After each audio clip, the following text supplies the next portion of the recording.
Just last year. In May of last year, it was purchased by a company called 601 West.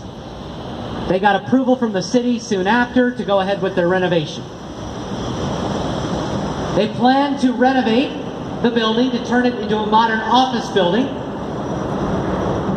And their plans call for about $500 million to be spent to renovate the building. The roof will eventually be a green roof and a public park. And it contains early 1930s. That's where Mies van der Rohe taught and led that school. Later on, Goldberg convinced Mies van der Rohe to move to Chicago in 1938, and he took up his new job at what's now called the Illinois Institute of Technology. Originally it was called the Armour Institute. And that's where Mies van der Rohe began to build those modern buildings that we saw before.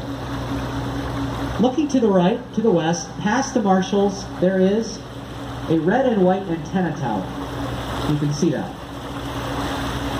It's the furthest one west, past that Marshalls.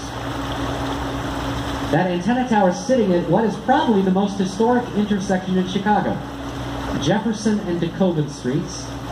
And that is where the Great Chicago Fire started in 1871. So right over there at that antenna tower. Just north of the antenna tower is a building which is the Chicago Fire Academy. So we train firefighters to fight fires in the exact same spot where the Great Chicago Fire started. Which a lot of people are amused by. They find that ironic. It is a little ironic.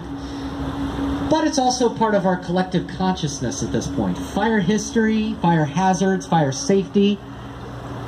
We take fire seriously, certainly after that one. So having them there to train in that spot makes sense, in a way.